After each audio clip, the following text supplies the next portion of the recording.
जीते तो वतन मुबारक, हारे तो कफन मुबारक, हारे तो कफन मुबारक। देश विरोधी नारों वाला एक वायरल वीडियो दिखाते हैं। ये एक ऐसा मौलाना है जिनकी भाषा में एकदम जहर है। उन्हें मर्यादा तोड़ने में 2 सेकंड। क्या प्रधानमंत्री नरेंद्र मोदी को गाली देना धंधा है? मोदी और टकले सुन, मोदी और मोटे सुन। तू क्या समझता है कि तेरे इस कानून से हम भाग जाएंगे? तू क्या, तेरे बाप का भी बाप हमें भारत से भगा नहीं सकता। हम भागने के लिए भारत में आए हैं, भागोगे तुम। मोदी को गाली देने पर मौलाना को कितने पैसे मिलते हैं?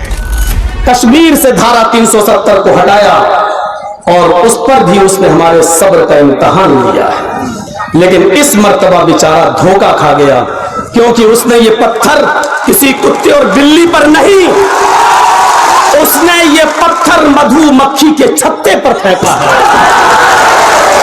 उसको अंदाजा है पत्थर फेंकने वाला भी वही, मारने वाला भी वही, लेकिन मधुमक्खियां वो नहीं हैं जो पत्थर फेंकने वाले को छोड़ दें। ये सारी मधुमक्खियां अपने छत्ते से टूटकर मोदी जी तुम्हें ऐसा नोचेंगी, ऐसा खाएंगी कि या तो तुम्हें ये कुर्सी छोड़ना पड़ेगी या तुम्हें सीएए का बिल वापस लेना पड़ेगा। मोदी और मौलाना, अचंभित करने वाला खुलासा। बड़े गलत लोगों के हाथ में मुल्क चला गया।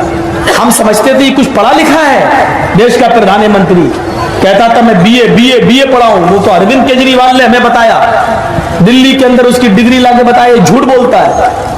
ये तो हाई स्कूल फेल है, 10वां फेल है ये। आप सोच सकते हैं हिंदुस्तान में खड़े होकर कोई प्रधानमंत्री को ऐसा कैसे कह सकता है? आपको एक बार यकीन नहीं हुआ होगा, मुसलमानों को भड़काने के लिए कोई मौलाना यहां तक जा सकता है। मोदी और टकले सुन। माइक थामकर मोदी पर हमलावर हुए मौलाना का इंट्रोडक्शन सुनिए। नाम मौलाना जर्जिस अंसारी, पता इटावा उत्तर प्रदेश। लेकिन इस मौलाना को हमने बिहार के किशनगंज में खोजा। एक मदरसे में मौलाना बच्चों के बीच तकरीर करने आया था। मौलाना जर्जिस ने कैमरे पर कबूल किया कि किशनगंज के बहादुरगंज से कांग्रेस विधायक तौसीफ आलम ने बुलाया था, मंच सजाया था, मुसलमानों को भड़काने के लिए बुलाया था। सब कुछ कांग्रेस की तरफ से स्पॉन्सर था। मौलाना जर्जिस ने माना कि सीएए के खिलाफ प्रदर्शन के दौरान उसने ये बात कही, किशनगंज में कही है, कांग्रेस के विधायक तौसीफ आलम के मंच से कही है। आंखें खोल के देख, 25 करोड़ नहीं है, हम 35 को पार कर चुके हैं। हमारी शरीयत ने हमें जो बताया है वो ये बताया है, जिहाद हम अपने मुल्क में अपनी इज्जत और आबरू को बचाने के लिए मरेंगे, लड़ेंगे और आखिरी सांस तक लड़ेंगे। या तो मारेंगे या मरेंगे, मारेंगे तब भी सवाब, मरेंगे तब भी शहादत का दर्जा। हमको हमारे इस हक से तुम क्या तुम्हारे बाप भी नहीं हमको जुदा कर सकते। हम बर्दाश्त कर गए 370 हडी, कुछ नहीं बोला। हम बर्दाश्त कर गए ट्रिपल तलाक, तुमने पास करा लिया, क्योंकि हम इस देश में अमन और शांति को बहाल रखना चाहते थे।